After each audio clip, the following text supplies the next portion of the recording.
अस्सलाम वालेकुम।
अस्सलाम वालेकुम।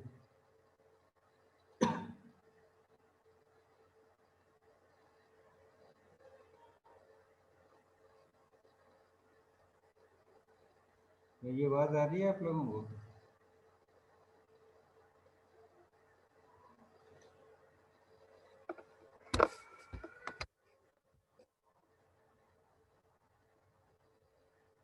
शायद से मेरी आवाज आ रही है।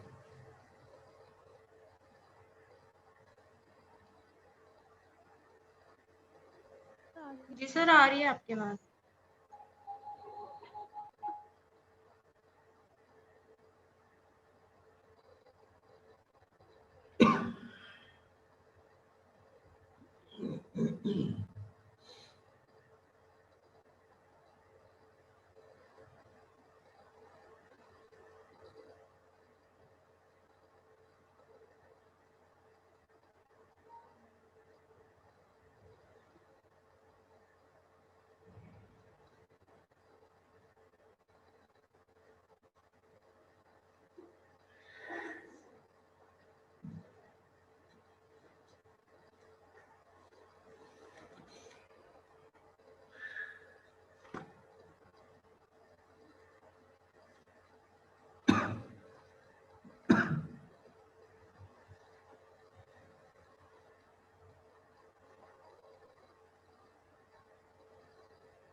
मोहम्मद सजील अमजद।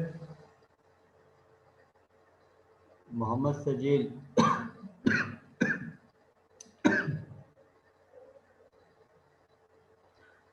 काशा अमीन। Present, sir.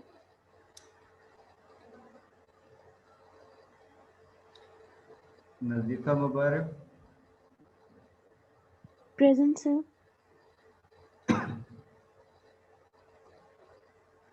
Yamuna Ali. Present, sir.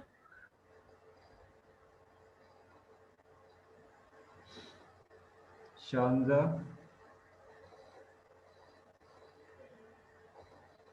Shanza.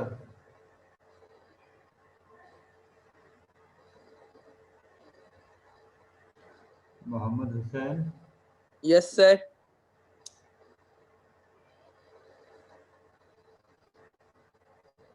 समरा खालिक। Present.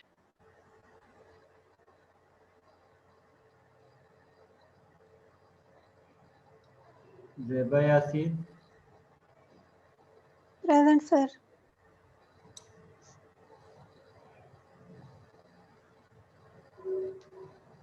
आमना इकबाल।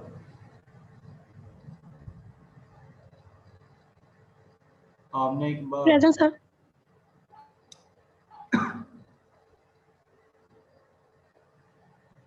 मोहम्मद वकार काशिफ। जी Present, आपने sir. इकबाल आपके लगा दिए।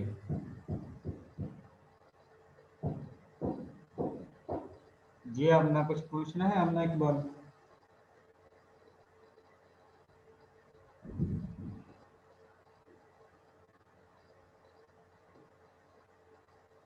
Iram Iram Khalid.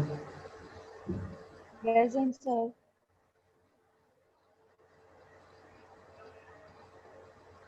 Mohammad Rizwan.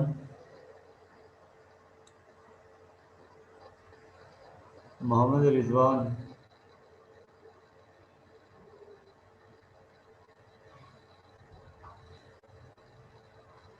Abdul Rehman. Present, sir.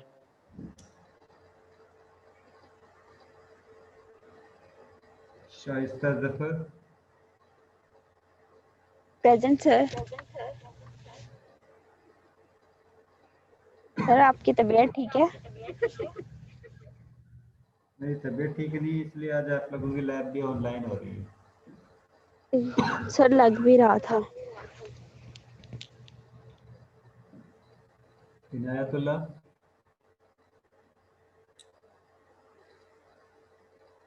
Inayatullah.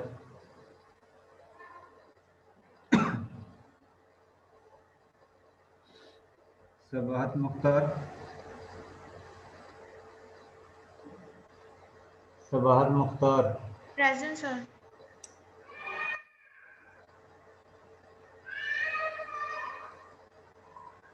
Mohammad Shoaib, Mohammad Shoaib,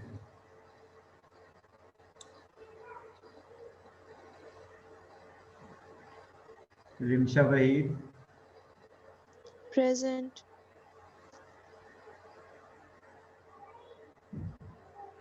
मामूना Ashraf,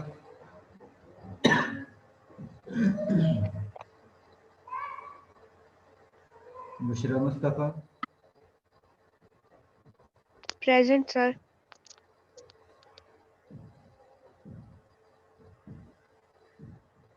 Aqsa Khalid, Present, sir.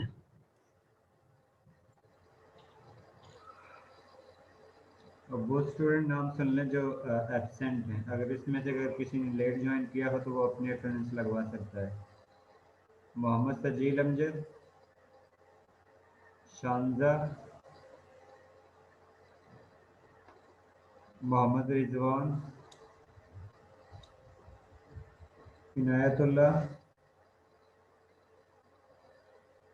Mohammad Shoaib.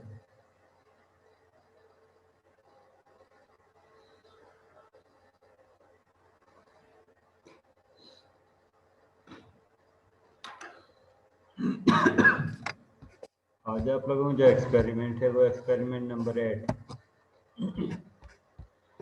जिसमें आप लोगों को ऐसा कंपाउंड दिया जाता है जिसमें फंक्शनल ग्रुप जो है वो कार्बोक्सिलिक ग्रुप होता है, और आप लोगों ने आइडेंटिफाई करना होता है कि ये कंपाउंड कौन सा है।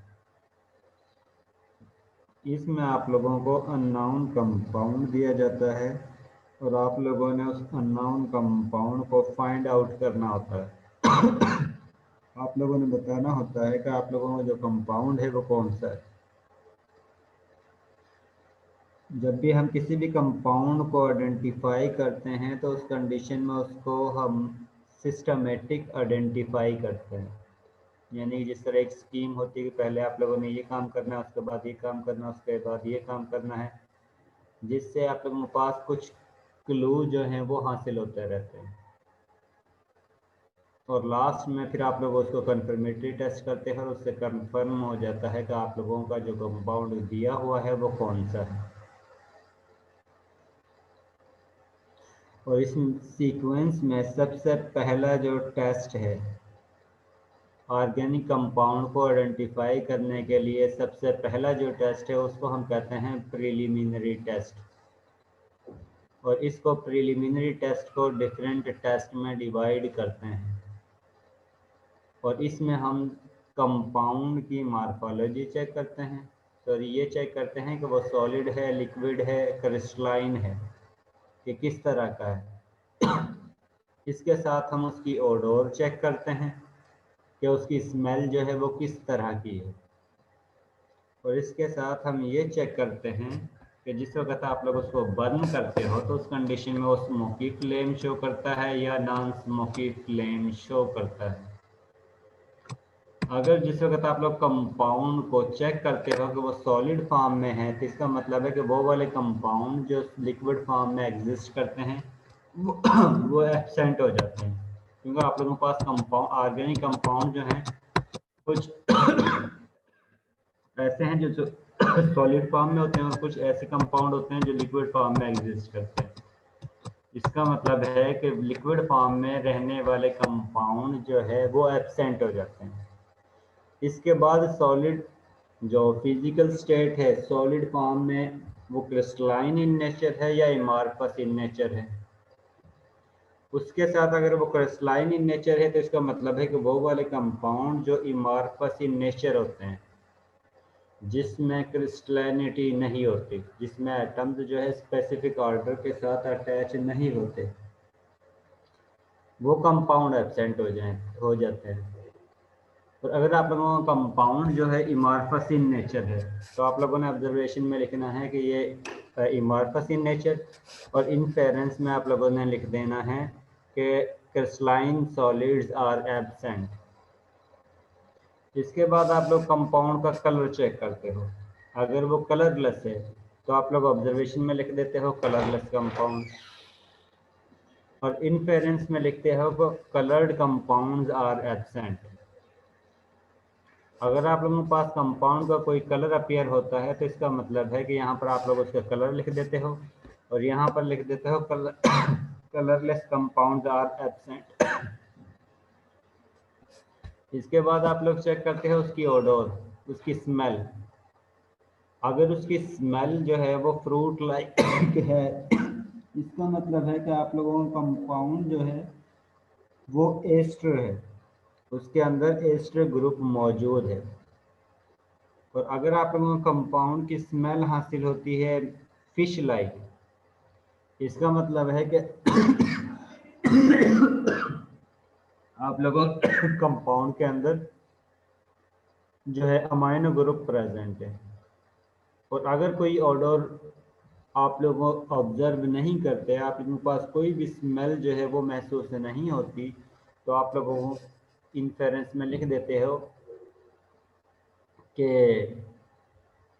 वो कंपाउंड जिनकी स्मेल होती है वो एब्सेंट है। ठीक है। इसके बाद फोर्थ टेस्ट आता है फ्लेम टेस्ट। इसमें आप लोग स्पैचुला के ऊपर small amount of solid compound लेते हो और उसको फिर बर्न करते हो। जिस वक्त बर्न करते हो, बर्न करने के बाद अगर आप लोगों के पास स्मोकी फ्लेम आता है, अगर आप लोगों के पास ब्लैक कलर का धुआं अपीयर होता है, तो उसका मतलब है कि स्मोकी फ्लेम है, और आप लोग ऑब्जर्वेशन में लिखते हो स्मोकी फ्लेम, और इनफेरेंस में लिख देते हो कि एरोमेटिक कंपाउंड में बी प्रेजेंट। इस कंडीशन में आप लोगों के पास एरोमेटिक कंपाउंड होगा। और अगर आप लोगों के पास जिस वक्त आप लोग उसको बर्न करते हो तो उस कंडीशन में अगर आप लोगों के पास ब्लैक कलर का धुआं नहीं आता, तो उस कंडीशन में हम ऑब्जर्वेशन में लिखते हैं नॉन स्मोकी फ्लेम। और नॉन स्मोकी फ्लेम वो कंपाउंड शो करते हैं जो एलिफेटिक इन नेचर होते हैं। अब प्रीलिमिनरी टेस्ट में ये 4 टेस्ट शामिल हैं। इसके बाद आप लोग दूसरा टेस्ट करते हो, वो होता है सॉल्युबिलिटी टेस्ट। क्योंकि इसकी बेस पर आप लोगों ने कुछ ना कुछ क्लू हासिल होते जाते हैं, और लास्ट में आप लोगों ने उनको ही समराइज करके ये देखना होता है कि इसका रिजल्ट किस साइड पर जा रहा है, और उसकी बेस पर फिर आप लोग आइडेंटिफाई करते हो कि आप लोगों का कंपाउंड कौन सा है। अब इसमें दूसरा टेस्ट जो है वो है सॉल्युबिलिटी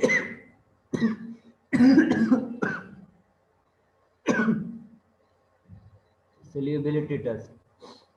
और इसमें हम कंपाउंड को सॉल्यूबल करके देखते हैं कि वो किस सॉल्वेंट के अंदर सॉल्यूबल है। इसमें सबसे पहले आप लोग कोल्ड वाटर लेते हो और उसके अंदर कंपाउंड को ऐड करते हो, और उसके बाद आप लोग चेक करते हो कि वो सॉल्यूबल है या इनसॉल्यूबल है। अगर सॉल्यूबल है तो यहाँ पर आप लोग लिख देते हो सॉल्यूबल, और इनफेरेंस में लिख देते हो कंपाउंड में बी एलिफेटिक। और अगर वो इनसॉल्यूबल है तो हम यहाँ पर लिख देते हैं ऑब्जर्वेशन में इनसॉल्यूबल, और इनफेरेंस में हम लिख देते हैं कि एरोमेटिक कंपाउंड में बी प्रेजेंट। इसके बाद आप लोग कंपाउंड को हॉट वाटर में ऐड करते हो, और ऐड करने के बाद अगर वो सॉल्यूबल हो जाता है तो आप लोग यहाँ पर लिखते हो ऑब्जर्वेशन में सॉल्यूबल, और इनफेरेंस में लिख देते हो aromatic compound, polar aromatic compound में बी प्रेजेंट। इसके बाद अगर वो कंपाउंड कूल वाटर में भी सॉल्यूबल नहीं होता, हॉट वाटर में भी सॉल्यूबल नहीं होता, तो फिर आप लोग चेक करते हो कि उस कंपाउंड को ईथर में सॉल्यूबल करके चेक करते हो। अगर वो कंपाउंड ईथर में सॉल्यूबल हो जाता है, इसका मतलब है कि आप लोगों ने इनफेरेंस में आप लोगों ने लिखना है कंपाउंड इज नॉन पोलर। कि कंपाउंड जो है वो नॉन पोलर है, क्योंकि ईथर सॉल्वेंट जो है वो नॉन पोलर है।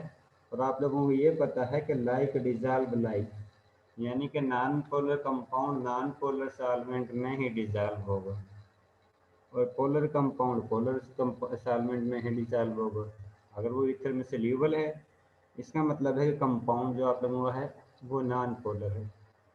और अगर वो ईथर में सोल्यूबल नहीं है, इसका मतलब है कंपाउंड जो है वो पोलर है। इसके बाद कंपाउंड को चेक करते हो सोडियम हाइड्रोक्साइड के सोल्यूशन के अंदर कि वो उसमें सोल्यूबल होता है या नहीं। अगर वो सोडियम हाइड्रोक्साइड के सोल्यूशन के अंदर सोल्यूबल हो जाता है तो इसका मतलब है कि आप लोगों का कंपाउंड जो है वो एसिडिक इन नेचर है, क्योंकि एसिड ने ही सोडियम हाइड्रोक्साइड जो कि बेस है उसके साथ रिएक्शन करना है, जिसके रिजल्ट में आप लोगों के पास साल्ट बनेगा और वाटर बनेगा। और आप लोगों को पता है कि साल्ट जो है वो वाटर सोल्यूबल होते हैं, मोस्टली साल्ट जो है वो वाटर सोल्यूबल होते हैं, और उसकी वजह से कंपाउंड जो है वो वाटर में सोल्यूबल हो जाता है। इसके साथ पांचवा टेस्ट होता है सोल्यूबिलिटी का, कि आप लोगों ने कंपाउंड सोल्यूशन लेना होता है और उसको ऐड करते हो HCl के सोल्यूशन में, अगर वो सोडियम हाइड्रोक्साइड के सोल्यूशन में सोल्यूबल नहीं होता तो। जिस वक्त आप लोग HCl के सोल्यूशन में कंपाउंड को ऐड करते हो और अगर वो सोल्यूबल हो जाता है तो इसका मतलब है कि आप लोगों का कंपाउंड जो है वो बेसिक इन नेचर है, क्योंकि बेस ने ही एसिड के साथ रिएक्शन करना है, जिसके रिजल्ट में आप लोगों के पास साल्ट बनेगा और उस वजह से साल्ट फॉर्मेशन की वजह से वो वाटर में सोल्यूबल हो जाएगा। इसका मतलब है कि ये 5 बेसिक टेस्ट हैं सोल्यूबिलिटी के, जिसके ज़रिए आप लोगों को ये पता चल जाता है कंपाउंड जो है वो एरोमेटिक है या एलिफेटिक है, और ये पता चल जाता है कंपाउंड जो है वो एसिडिक है, बेसिक है या न्यूट्रल है। और इसके बारे में भी इंफॉर्मेशन मिल जाती है कि कंपाउंड जो है वो पोलर है या नॉन पोलर है। इसके बाद थर्ड पार्ट आता है एलिमेंट डिटेक्शन। और एलिमेंट डिटेक्शन के बारे में आप लोगों ने लास्ट एक्सपेरिमेंट नंबर 7 किया था, जिसके ज़रिए आप लोग हेलोजन की प्रेजेंस और एब्सेंस के बारे में बताते हैं, नाइट्रोजन की प्रेजेंस और एब्सेंस के बारे में बताते हैं, और इसके साथ सल्फर एटम के बारे में बताते हैं कि आप लोगों को कंपाउंड के अंदर सल्फर मौजूद है या नहीं है। और इस पर्पज़ के लिए आप लोग सबसे पहले सोडियम एक्सट्रैक्ट बनाते हो।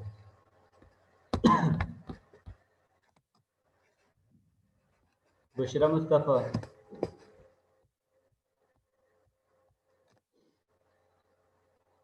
बुशरा मुस्तफ़ा,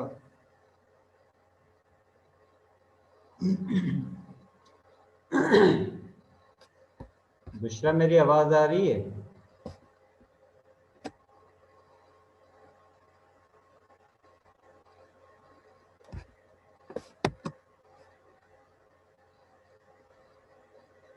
मोहम्मद रिजवान।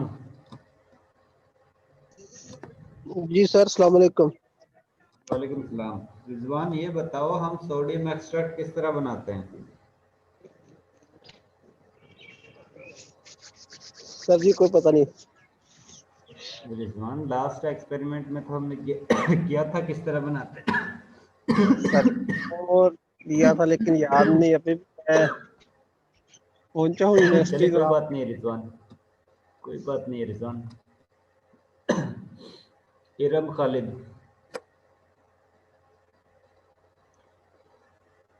इरम खालिद,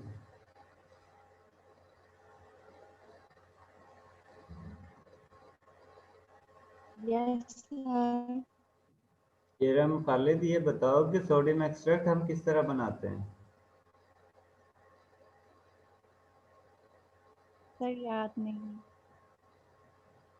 चलो मैं बता देता हूँ कि इसमें आप लोग फ्यूजन ट्यूब लेते हो और फ्यूजन ट्यूब के अंदर सोडियम मेटल को ऐड करते हो, उसको आप लोग स्लाइटली हीट करते हो और उसके बाद आप लोग उसके अंदर कंपाउंड को ऐड कर देते हो।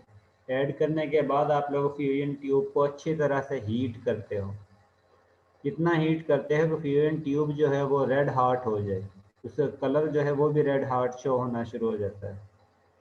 उसके बाद आप लोग चाइना डिश में वाटर लेते हो और उसके अंदर उस रेड हार्ट फ्यूजन ट्यूब को ऐड कर देते हो, डिप करते हो, और जिस वक्त आप लोग फ्यूजन ट्यूब को डिप कर देते हो तो उस कंडीशन में वो फ़ौरन से ब्रेक हो जाती है। जिस वक्त वो ब्रेक होती है तो आप लोग उसको मज़ीद छोटे छोटे पीसीज में ब्रेक करते हो, क्योंकि हमारी कोशिश होती है कि फ्यूजन ट्यूब के अंदर जितनी भी अमाउंट कंपाउंड और सोडियम मेटल की है वो सारी की सारी वाटर के अंदर डिज़ाल्व हो जाए, कोई भी इस तरह ज़ाया ना हो कि वो फ्यूजन ट्यूब के पीसीज के साथ ही रिमूव हो जाए। इस वजह से हम फ्यूजन ट्यूब को अच्छी तरह से ब्रेक कर देते हैं वाटर के अंदर, चाइना डिश के अंदर। उसके बाद हम उस वाटर को अच्छी तरह से हीट करते हैं, और इतना हीट करते हैं कि 3 हिस्सों में से, वाटर के 3 हिस्सों में से 2 हिस्से को इवेपरेट कर देते हैं, सिर्फ एक हिस्सा बाकी बचाते हैं, और उसको आप लोग फ़िल्टर कर लेते हो। फ़िल्टर करने के बाद जो आप लोगों के पास हासिल होता है उसको हम सोडियम एक्सट्रैक्ट कहते हैं।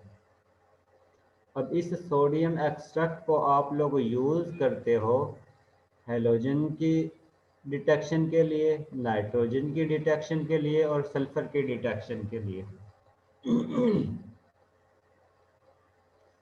सबसे पहला टेस्ट जो है कि वो हैलोजन की डिटेक्शन के लिए, कि आप लोग कंपाउंड सोडियम एक्सट्रैक्ट जो है उसकी कुछ अमाउंट लेते हो, कुछ वॉल्यूम लेते हो 1 से 2 ml, उसमें आप लोग नाइट्रिक एसिड ऐड करते हो और उसके बाद उसमें डिल्यूट सिल्वर नाइट्रेट ऐड करते हो। अगर आप लोगों के पास वाइट कलर या पेल येलो कलर या ब्राउन कलर अपीयर होगा, इसका मतलब है कि आप लोगों के कंपाउंड के अंदर हैलोजन मौजूद है। अगर वाइट प्रेसिपिटेट बनेंगे इसका मतलब है क्लोराइड आयन मौजूद है, और अगर पेल येलो अपीयर होंगे इसका मतलब है ब्रोमीन मौजूद है, और अगर आप लोगों के पास ब्राउन अपीयर होगा कलर या प्रेसिपिटेट तो इसका मतलब है कि आप लोगों के कंपाउंड के अंदर आयोडीन मौजूद है, और अगर इन तीनों में से कोई कलर भी अपीयर नहीं होता तो इसका मतलब है कि हैलोजन जो है वो एब्सेंट है। इसके बाद नाइट्रोजन की डिटेक्शन के लिए आप लोग सोडियम एक्सट्रैक्ट लेते हो अलहदा से टेस्ट ट्यूब के अंदर। उसके बाद आप लोग उसके अंदर फेरस सल्फेट ऐड करते हो। ऐड करने के बाद उसको हीट करते हो, फिर कूल करते हो, उसके बाद आप लोग sulphuric acid, concentrated sulphuric acid की कुछ अमाउंट ऐड करते हो।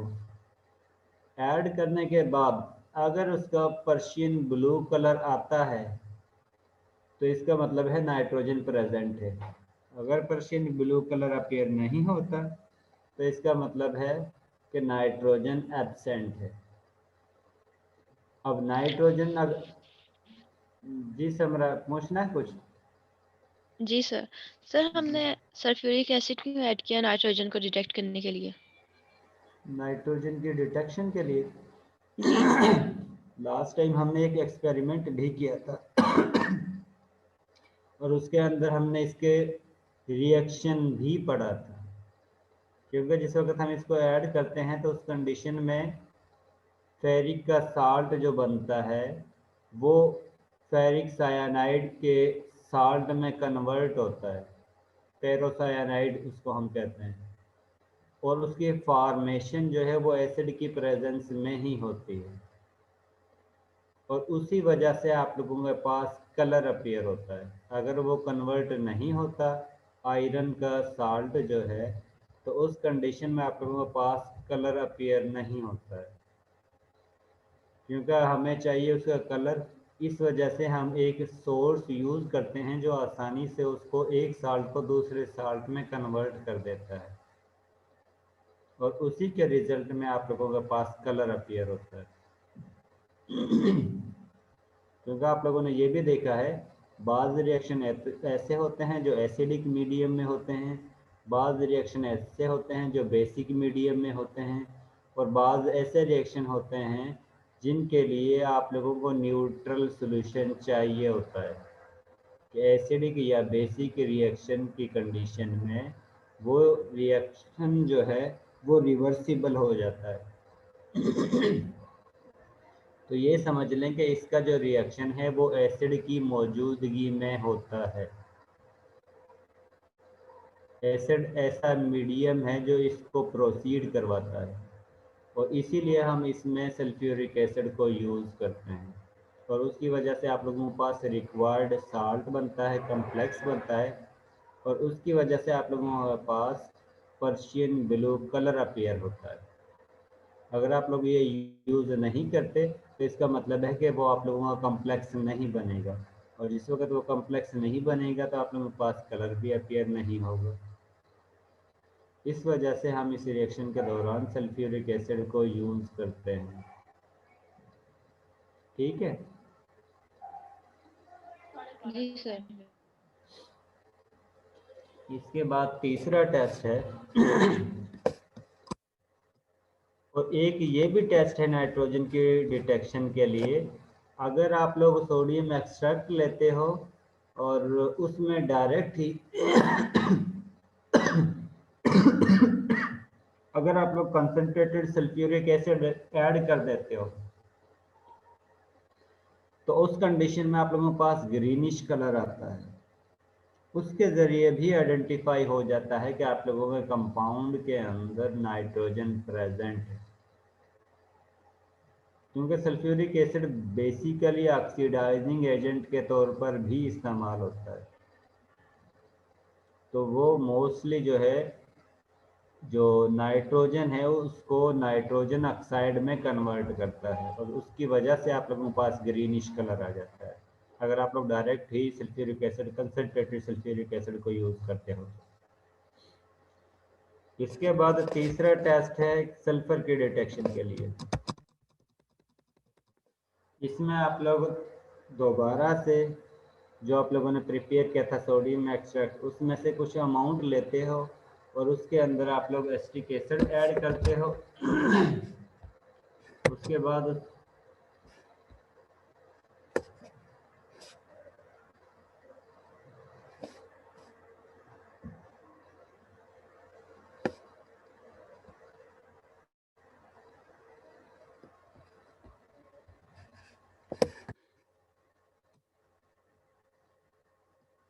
चंद मैं लगा दूंगा, बाद में दोबारा से अटेंडेंस होगी तो जो भी स्टूडेंट लेट आया है उसकी मैं अटेंडेंस लगा दूंगा, कोई इश्यू नहीं है।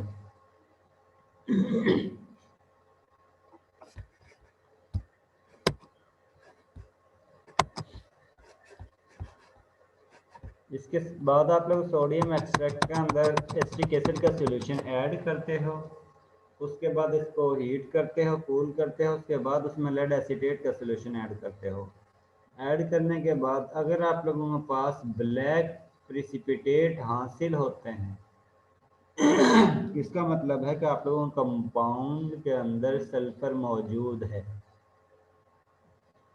और अगर आप लोगों के पास ब्लैक प्रिसिपिटेट हासिल नहीं होते इसका मतलब है कि आप लोगों के कंपाउंड के अंदर सल्फर एब्सेंट है। ये बेसिक टेस्ट हैं जिसके ज़रिए आप लोगों को ये पता चलता है कि आप लोगों का कंपाउंड के अंदर क्लोरीन मौजूद है या नहीं, ब्रोमीन मौजूद है या नहीं, आयोडीन मौजूद है या नहीं, नाइट्रोजन एटम मौजूद है या एब्सेंट है, या सल्फर एटम प्रेजेंट है या एब्सेंट है। ये 5 एटम हैं जिनके लिए हम एलिमेंट डिटेक्शन टेस्ट करते हैं या इसको हम लेज़ाइन टेस्ट भी कहते हैं, जिसके ज़रिए हमें पता चलता है कि आप लोगों के कंपाउंड के अंदर ये ग्रुप मौजूद हैं या नहीं हैं। इसके बाद आप लोग ये चेक करते हो कि आप लोगों को पहले जो टेस्ट किए थे उससे ये आइडिया हो गया कि एरोमेटिक है या एलिफेटिक है। आप लोगों को ये भी आइडिया हो गया है कि आप लोगों के पास जो कंपाउंड है उसके अंदर अगर एरोमेटिक है तो नाइट्रोजन मौजूद है या नहीं है, क्योंकि नाइट्रोजन जो है वो या तो नाइट्रो ग्रुप की फॉर्म में मौजूद होगी या अमाइनो ग्रुप की फॉर्म में मौजूद होगी या अमाइड ग्रुप की फॉर्म में मौजूद होगी। उसके लिए फिर फर्दर हम फंक्शनल ग्रुप टेस्ट करते हैं। ठीक है। इसके साथ हम ये भी चेक करते हैं कि बेंजीन रिंग के साथ कोई ऐसा पार्ट तो अटैच नहीं है जो इसमें कार्बन कार्बन डबल बॉन्ड हो या कार्बन कार्बन ट्रिपल बॉन्ड हो। तो इसके लिए हम टेस्ट करते हैं सैचुरेटेड और अनसैचुरेटेड की डिटेक्शन के लिए, जिसमें हम कंपाउंड सॉल्यूशन लेते हैं और उसके अंदर KMnO4 सॉल्यूशन ऐड करते हैं। और ऐड करने के बाद अगर उसका कलर जो है वो डिस्चार्ज हो जाता है या चेंज हो जाता है, तो इसका मतलब है कि आप लोगों का कंपाउंड के अंदर डबल बॉन्ड मौजूद है, कार्बन कार्बन डबल बॉन्ड मौजूद है। और इसका केमिकल रिएक्शन जो है वो ये है। अगर आप लोगों के कंपाउंड के अंदर कार्बन डबल बॉन्ड कार्बन मौजूद है और उसके अंदर अगर आप लोग KMnO4 ऐड करते हो, तो ऐड करने के बाद इसका रिएक्शन होगा और ये जो डबल बॉन्ड है वो ब्रेक हो जाएगा और हर कार्बन के साथ एक OH ग्रुप जो है वो अटैच हो जाएगा और इसके साथ आप लोगों के पास MnO2 बनता है। इसका इनिशियल कलर जो है वो पर्पल होगा, लेकिन जिस वक्त ये रिएक्शन होगा, ऑक्सीडेशन रिएक्शन होगा, तो उस कंडीशन में आप लोगों के पास MnO2 प्रोड्यूस होगा और उस MnO2 की वजह से आप लोगों के पास ब्राउन सॉलिड प्रेसिपिटेट जो है वो नज़र आएंगे। इसी तरह अगर कार्बन ट्रिपल बॉन्ड कार्बन है तो उस कंडीशन में भी KMnO4 उसके साथ रिएक्शन करेगा और ये जो आप लोगों के पास ट्रिपल बॉन्ड हैं इनमें से दो बॉन्ड को ब्रेक कर देगा और ये दो बॉन्ड वो हैं जो पाई बॉन्ड, उनको ये ब्रेक करता है। ब्रेक करने के बाद हर कार्बन के साथ दो दो OH ग्रुप अटैच हो जाते हैं और इसके साथ आप लोगों के पास MnO2 बनता है, जिसकी वजह से आप लोगों के पास प्रोडक्ट का कलर जो है वो ब्राउन प्रेसिपिटेट आप लोगों को नज़र आते हैं, जो इंडिकेट करते हैं कि आप लोगों का कंपाउंड जो है वो अनसैचुरेटेड है। क्योंकि अनसैचुरेटेड उन कंपाउंड को कहते हैं जिसमें कार्बन डबल बॉन्ड कार्बन हो या कार्बन ट्रिपल बॉन्ड कार्बन हो। अगर आप लोगों के पास ये जो KMnO4 का सोल्यूशन है उसका कलर चेंज नहीं होता, तो इसका मतलब है कंपाउंड जो है वो सैचुरेटेड है, यानी कि जितने भी कार्बन कार्बन बॉन्ड हैं वो सारे के सारे सिंगल बॉन्ड हैं, डबल बॉन्ड या ट्रिपल बॉन्ड मौजूद नहीं है। इसके साथ एक दूसरा टेस्ट है जिसको हम ब्रोमीन वाटर टेस्ट कहते हैं। उसके ज़रिए भी हमें ये पता चलता है कि कंपाउंड जो है वो सैचुरेटेड है या अनसैचुरेटेड। अगर आप लोग कंपाउंड के अंदर ऐड करते हो ब्रोमीन वाटर सॉल्यूशन,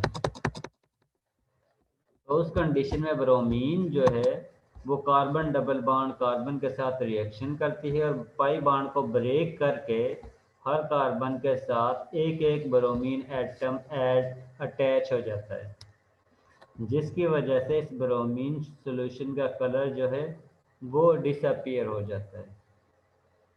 इसी तरह अगर आपके पास कार्बन ट्रिपल बॉन्ड कार्बन मौजूद है तो उस कंडीशन में भी ब्रोमीन जो है इसके साथ रिएक्शन करता है और रिएक्शन करने के बाद 3 बॉन्ड में से 2 बॉन्ड को ब्रेक कर देता है और हर कार्बन के साथ हर कार्बन के साथ 2 ब्रोमीन एटम जो हैं वो अटैच हो जाते हैं, जिसकी वजह से ब्रोमीन का जो कलर है, ब्रोमीन वाटर का जो कलर है वो डिस्चार्ज हो जाता है और हमें पता चल जाता है कि ब्रोमीन वाटर सॉल्यूशन ने रिएक्शन किया है या नहीं किया है। अगर ब्रोमीन वाटर सॉल्यूशन का कलर डिस्चार्ज हो जाता है तो इसका मतलब है कंपाउंड जो है वो अनसैचुरेटेड है और अगर उसका कलर डिस्चार्ज नहीं होता तो इसका मतलब है कि कंपाउंड जो है वो सैचुरेटेड है। और इस तरह हम बता सकते हैं कि आप लोगों का कंपाउंड जो है उसमें कार्बन डबल बॉन्ड कार्बन मौजूद है या नहीं है, या कार्बन ट्रिपल बॉन्ड कार्बन मौजूद है या नहीं। इसके बाद नेक्स्ट टेस्ट होता है pH टेस्ट।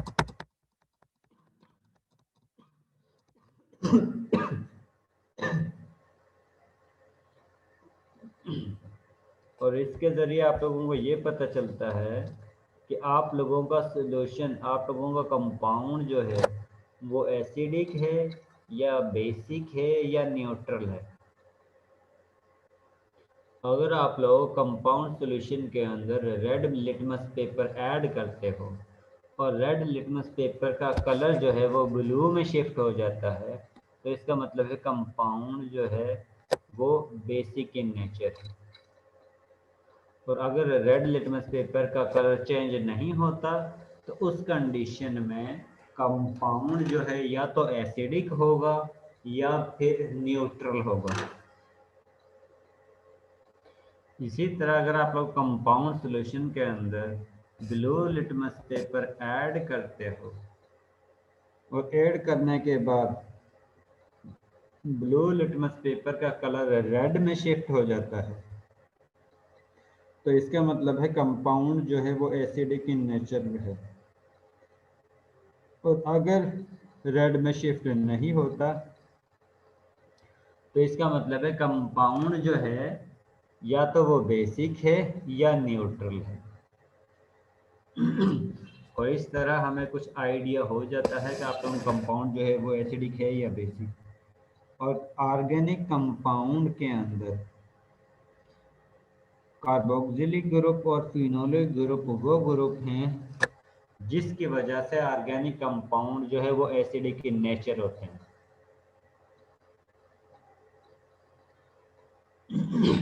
इसका मतलब है कि आप लोग ऐसा कंपाउंड होगा, आज के एक्सपेरिमेंट है जिसमें कार्बोक्सिलिक ग्रुप मौजूद होगा, तो उस कंडीशन में रेड लिटमस पेपर पर इसका कोई इफेक्ट नहीं होगा, लेकिन ब्लू लिटमस पेपर जो है वो रेड में शिफ्ट हो जाएगा, जो इंडिकेट करेगा कि आप लोगों का कंपाउंड जो है वो एसिडिक इन नेचर। इसके बाद है कि आप लोगों ने ये पता करना होता है कि आप लोगों के कंपाउंड के अंदर फिनोलिक ग्रुप है या कार्बोक्सिलिक ग्रुप है, क्योंकि ऑर्गेनिक कंपाउंड के अंदर या तो फिनोलिक ग्रुप की वजह से एसिडिक कंपाउंड होता है या कार्बोक्सिलिक ग्रुप की वजह से होता है। तो उसके लिए हम फंक्शनल ग्रुप टेस्ट करते हैं और जिसके ज़रिए हमें ये पता चल जाता है कि आप लोगों के कंपाउंड के अंदर कार्बोक्सिलिक ग्रुप है या फिनोलिक ग्रुप है। और इस टेस्ट के लिए क्या आप लोग बता सको कि कंपाउंड जो है वो फिनोलिक है या कार्बोक्सिलिक ग्रुप है? मोहम्मद वकार काशिफ।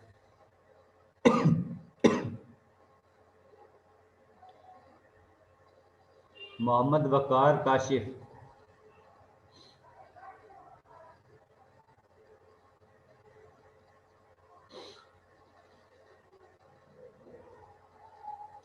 नजीफा मुबारक।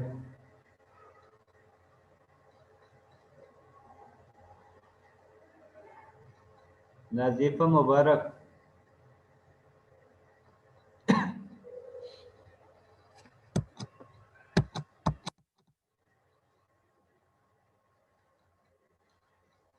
सबाहत मुख्तार।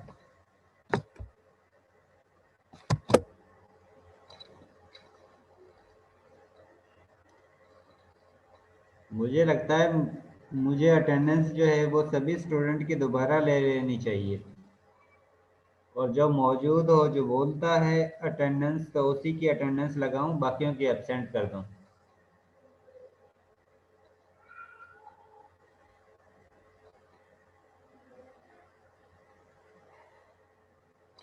आमना इकबाल।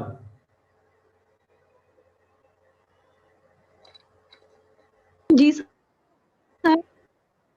आमना इकबाल, इसी तरह करूं, दोबारा से अटेंडेंस लगाऊं और जो बोले सिर्फ उसकी प्रेजेंट करूं, बाकी सभी की एब्सेंट कर दूं? सर मैं बोल रही हूँ नहीं, बाकी सर, स्टूडेंट कर नहीं लें बोल रहे जैसे ना, आपने इसलिए मैं करना कह है। रहा हूँ। अच्छा आमना इकबाल, ये बताएं कि हम किस तरह टेस्ट, कौन सा टेस्ट करते हैं जिसके जरिए हमें पता चलता है कि फिनोलिक ग्रुप है या कार्बोक्सिलिक सर, ग्रुप है? सर फिर से बोल दे, मुझे आवाज नहीं आ रही, मेरा नेट का इशू है। मैं ये पूछ रहा हूँ कि वो कौन सा टेस्ट है जिसके जरिए हमें पता चलता है कि आप लोगों के कंपाउंड के अंदर फिनोलिक ग्रुप है या कार्बोक्सिलिक ग्रुप है।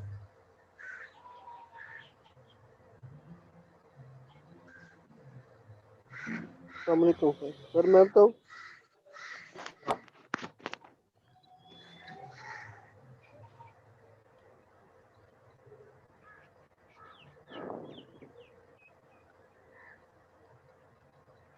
जी आमना बता दें, आप सर दोनों में से मुझे जो भी आवाज नहीं आई। बताना चाहता है।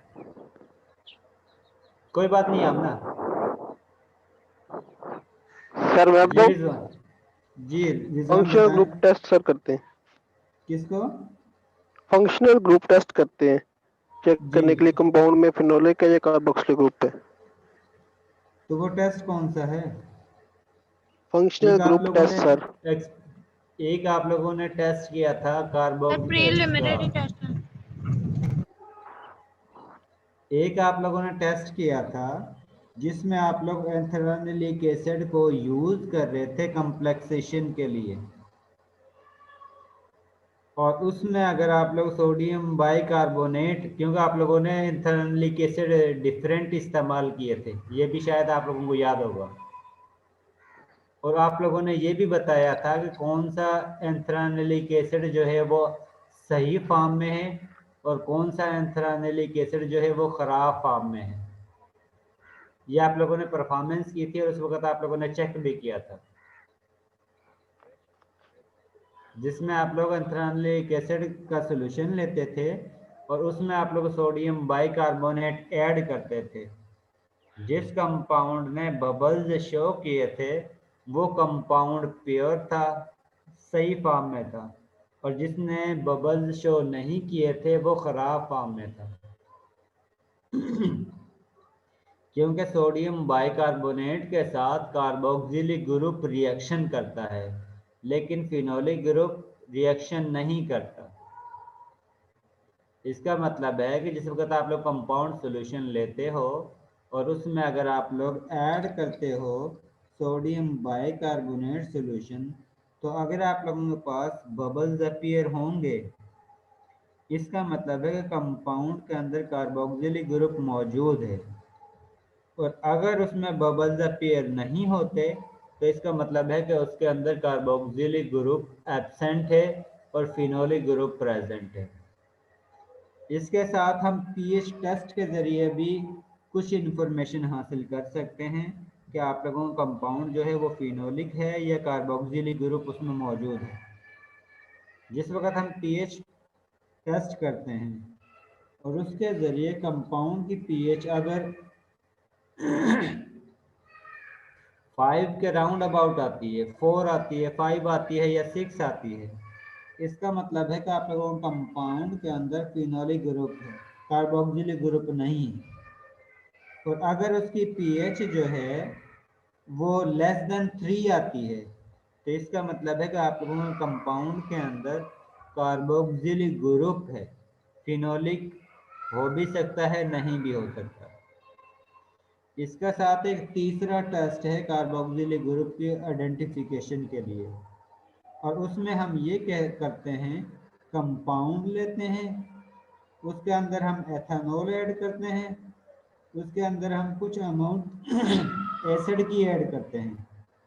ऐड करने के बाद उसको हम हीट करते हैं, और हीट करने के बाद अगर आप लोगों के पास कोई फ्रूटी स्मेल लाइक अपीयर हो, अगर आप लोगों के पास फ्रूटी स्मेल अपीयर होती है तो इसका मतलब है कि आप लोगों के कंपाउंड के अंदर कार्बोक्सिलिक ग्रुप मौजूद है। और अगर वो फ्रूटी स्मेल आप लोग ऑब्जर्व ना करो तो इसका मतलब है कि आप लोगों के कंपाउंड के अंदर कार्बोक्सिलिक ग्रुप एब्सेंट है, फिनोलिक ग्रुप प्रेजेंट है। और इसके बाद आप लोग कंफर्मेटरी टेस्ट के लिए कंपाउंड का मेल्टिंग पॉइंट फाइंड आउट करते हो और उस मेल्टिंग पॉइंट को चेक कर लेते हो कि ये मेल्टिंग पॉइंट किस कंपाउंड के इक्वल है, जिससे हमें पता चल जाता है कि आप लोगों का कौन सा कंपाउंड है। जो आप लोगों को कंपाउंड दिया हुआ है अननोन सैंपल, वो कौन सा कंपाउंड है। ठीक है। इसके बाद मैं आप लोगों को एक वीडियो दिखा रहा हूँ जिसमें ये फंक्शनल ग्रुप के टेस्ट का लिखा हुआ है, किस तरह आप लोगों को पता चलता है कि आप लोगों को कंपाउंड के अंदर कार्बोक्सिलिक ग्रुप है या नहीं।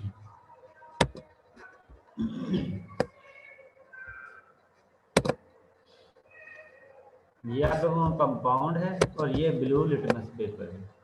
अगर आप लोग ब्लू लिटमस पेपर पर कंपाउंड को ऐड करते हो तो इसका मतलब है कि वो रेड में शिफ्ट होता है, तो इसका मतलब है कि कंपाउंड जो है वो एसिडिक इन नेचर है। देखिए इसने कंपाउंड सोल्यूशन को ऐड किया है ब्लू लिटमस पेपर पर, तो वो रेड में शिफ्ट हो गया। इसका मतलब है कंपाउंड जो है वो एसिडिक है, और एसिडिक जो है वो या तो फिनोलिक ग्रुप की वजह से हो सकता है या कार्बोक्सिलिक ग्रुप की वजह से।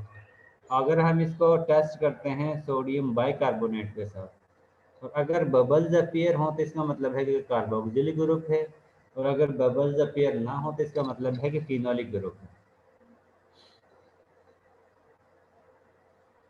ये आप लोगों के पास कंपाउंड सॉल्यूशन है टेस्ट ट्यूब में, और इसमें आप लोग सोडियम बाइकार्बोनेट ऐड कर रहे हो, और ये देखें बबल्स जो हैं वो अपीयर हो रहे हैं। और अगर ये बबल्स अपीयर ना होते तो उस कंडीशन में आप लोगों को ये इंडिकेट होना था कि कंपाउंड के अंदर कार्बोक्सिलिक ग्रुप नहीं है, फिनोलिक ग्रुप है। और अगर बबल्स अपीयर हो रहे हैं इसका मतलब है कि आप लोगों के कंपाउंड के अंदर भी जो है वो कार्बोक्सिलिक ग्रुप मौजूद है। इसके साथ तीसरा टेस्ट है जिसमें आप लोग कंपाउंड सोल्यूशन लेते हो, एथेनॉल ऐड करते हो, सल्फ्यूरिक एसिड ऐड करते हो, और उसके बाद उसको हीट करते हो। उसके बाद चेक करते हो कि आप लोगों के पास फ्रूटी स्मेल आती है या नहीं। अगर आप लोगों के पास फ्रूटी स्मेल आती है इसका मतलब है कंपाउंड जो है उसके अंदर फिनोलिक ग्रुप कार्बोक्सिलिक ग्रुप मौजूद है। और अगर उसके अंदर आप लोगों को फ्रूटी स्मेल नहीं आती तो इसका मतलब है कि वो कंपाउंड जो है उसके अंदर कार्बोक्सिलिक ग्रुप मौजूद नहीं है। अब देखिए इसमें कंपाउंड सोल्यूशन में उसने एथेनॉल डाला है, उसके बाद एथेनॉल के साथ उसमें एसिड ऐड किया है, उसके बाद उसको हीट किया है, उसके बाद उसने वाटर के अंदर उसको डिज़ाल्व किया है। डिज़ाल्व करने के बाद वो चेक कर रहा है कि उसकी स्मेल जो है वो किस तरह की आती है। अगर वो स्मेल जो है वो फ्रूट लाइक आती है तो इसका मतलब है कंपाउंड जो है वो उसके अंदर कार्बोक्सिलिक ग्रुप मौजूद है। और अगर उसके अंदर आप लोगों के पास स्मेल नहीं आती तो इसका मतलब है कि आप लोगों के कंपाउंड के अंदर कार्बोक्सिलिक ग्रुप एब्सेंट है। और इस तरह हम फंक्शनल ग्रुप की आइडेंटिफिकेशन कर सकते हैं, और उसके बाद आप लोगों ने मेल्टिंग पॉइंट कर लेना है, जिसके ज़रिए आप लोगों को कंफर्म हो जाएगा कि आप लोगों का कंपाउंड कौन सा है। जी इसमें अगर आप लोगों को किसी को कुछ क्वेश्चन है या कंफ्यूजन है तो वो पूछ सकता है।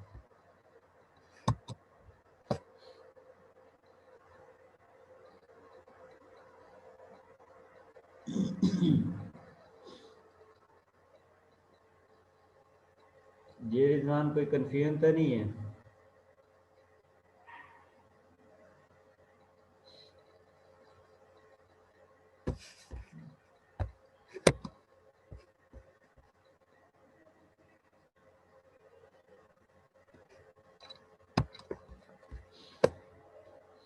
मैं ये पूछ रहा हूँ किसी को कोई कंफ्यूजन तो नहीं है? जो आप लोगों को अभी बताया है वो सबको क्लियर नो है? सर। No sir. चले बहुत स्टूडेंट नाम सुन लें जिनके एब्सेंट लगी है। अगर इसमें से कोई स्टूडेंट प्रेजेंट है तो वो अपनी अटेंडेंस लगवा सकता है। Mohammad Sajeel Amjad, Shanza, present sir. शानजा के बाद मोहम्मद रिजवान, प्रेजेंट सर।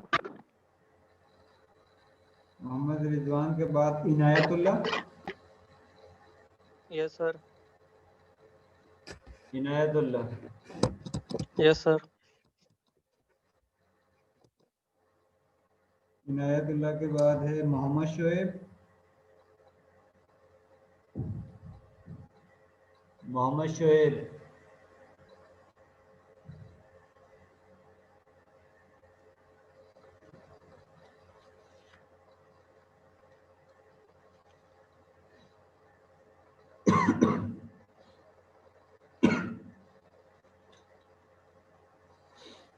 जी, इसके अलावा किसी को कोई कंफ्यूजन है तो वो पूछ सकते हो आप लोग।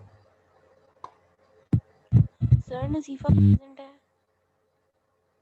नजीफा नजीफा आपकी पहले अटेंडेंस हो गई है? Okay sir. जी। सिर्फ एब्सेंट जो इस लैब में है वो एक मोहम्मद सजील एब्सेंट है, इसके साथ मोहम्मद शुएब एब्सेंट हैं, बाकी सारे प्रेजेंट हैं।